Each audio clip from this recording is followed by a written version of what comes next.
প্রাণের পেশা মাছ ধরা, কোনো রাজনৈতিক পরিচয় নেই অথচ হয়ে গেছেন রাজনৈতিক মামলার আসামি। নিকলির এক বিল জুড়ে এখন শুধু মাছ নয়, ভাসছে নানা প্রশ্ন, অভিযোগ আর প্রতিহিংসার গন্ধ। সরকার পতন হওয়ার পরে জাকির আমরার নামে দলীয়ভাবে মামলা দিয়েছে 90 লাখ টাকার ফিশারি লুটপাট করে জনগণ লিয়ে গেছে আর দল বললে। ভর দুপুরে ইজারা নেয়া বিল থেকে 72 লাখ টাকার মাছ লুট।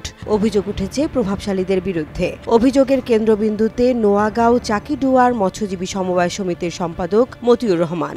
এই মুহূর্তে আমরা ফিশারি একটা গড় আছিনি, গড়টা জাকির বাহিনী ভাঙে। ঘটনার পেছনের গল্পটা আরো ঘোলাটে। আগের সরকারের আমলে 6 বছরের ইজারা পেয়েছিল সমিতি। 4 বছর কাটতেই সরকার বদল, আর সেই সুযোগে শুরু হয় বিলটি দখলের খেলা। 3 বছর পাইছি, 4 বছরের মাথা 15 আগস্টের পরে জাকিরে আমার হুমকি দিছে বিলটা দিতাম, গত বছর খাইছি আল্লাহ ছাড়ে দিতাম। মতিউর সহ সমিতির বিএনপি ঘরানার কয়েকজন সদস্যকেও করা হয় মামলার আসামি। পুলিশ কয়েকজনকে করে গ্রেফতার, অন্যরাও আত্মগোপনে। আর ঠিক তখনই চক্রটি মামলা চালিয়ে বিলের মাছ লুট করে নিয়ে যায়, এমন দাবি মতিউরের পরিবারের। আমার আব্বুর পেশারিটা দখল করার জন্য আমার আব্বুর নামে একটা মিথ্যা মামলা দেওয়া হয়েছে।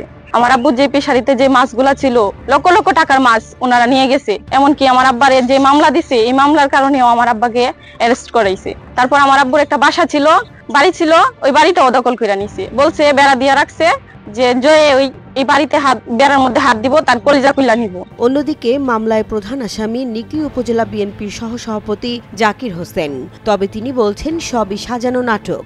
আগস্টের পরে যখন পুরা বিষয় সবকিছু একটা উলটপালট হয়ে গেছে, তখন মতিউর রহমান একদিন আমার ঢাকার অফিসে আসে। তো বলতেছে, বাবা যদি যেহেতু সবকিছু এরকম হয়ে গেছে, তো এখন যদি এলাকার এতদিন তো এটা আওয়ামী লীগ চাষবাস করছে, তো এখন কোনোভাবে যদি এটা একটা আপোষ মীমাংসা করে, যদি আমরা তো অনেক খরচ হয়েছে, এটা যদি আপনাদের মাধ্যমে একটা আপোষ করে দিতেন, তাহলে এটা আমরা এখান থেকে উঠে যাইতাম। তো পরবর্তীতে আমি বললাম যে ঠিক আছে, যেহেতু বলতেছেন, তো দুই পক্ষেরই সাথে নিয়ে পরে একটা টাকার বিনিময়ে 3 বছরের জন্য 1431 অথবা 1433 সেরকম রেজিস্ট্রি 300 টাকা স্ট্যাম্পে একদম নোটারি করে সবকিছু উল্লেখ করে টাকা পয়সা জমা নিতে সেরকম ভিডিও করে তারপরে আমাদের সাবেক উপজেলা চেয়ারম্যান মোকাররম সরকারের অফিসে বসেই সাক্ষী প্রমাণের ছবি রাখাই তারপরে উনি 3 বছরের জন্য ফিশারি, সরকারের ফিশারি যার নামে আসে সে তো আর কখনো লিজ দিতে পারে না, এটা রক্ষণাবেক্ষণের জন্য 3 বছরের জন্য পতন দেওয়া হয়েছে একটা টাকার বিনিময়ে। বিএনপির স্থানীয় সভাপতি অবশ্য বিষয়টিকে দেখছেন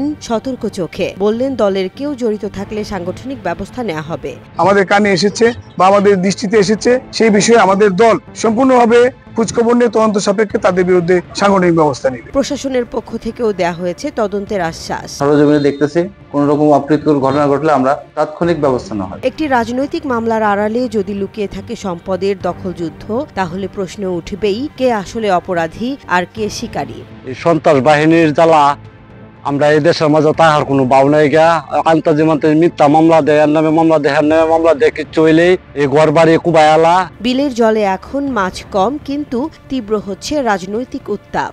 শেষ পর্যন্ত সত্যি কি উঠে আসবে জলের গভীর থেকে, তা সময়ই বলে দেবে।